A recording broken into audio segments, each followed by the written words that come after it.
хүсэл алга болсон шидэн бүдээгрэх айн тайван байдалд гэрэл бүдээгрэх боллоо.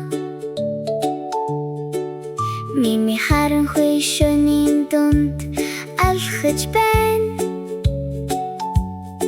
Хүсэлтийг эргүүлж авчрахын тулд бүх зүйлийг зөв болгохын тулд гүйхнагүйгаар дамжин хүсэл шийдүүд нутагласан газар тэрээр замыг олох ба үйл явдлын чиглэлд өөрчлөлт оруулна.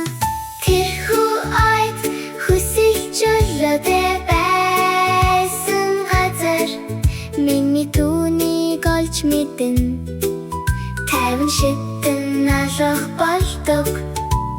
Кристалл хагарсан гал асаж байна. Гэхдээ мими үнийг засах хэрэгтэй гэдгийг мэдэж байна.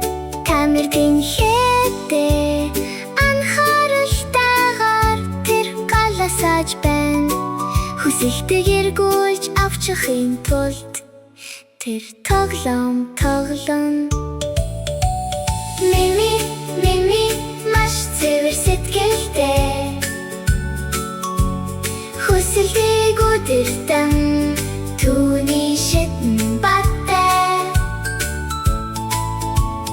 галбас өдөр хооронд тэр замаалах болно. Хүсэлтийг эргүүлж авчирч өдрийг аврах болно. Хамгаалагч чадан дахшатах нүдтэйгээр босдог. Миний сэтгэлийг тэнгэр доор шалгаж байна. Хүч чадал ба шидээр тэр айхгүй тэр өөрийн бүтээсэн гэрлэр галын сөрөг хүчнийг тайвшуулдаг. Хүсэж эргэн ирж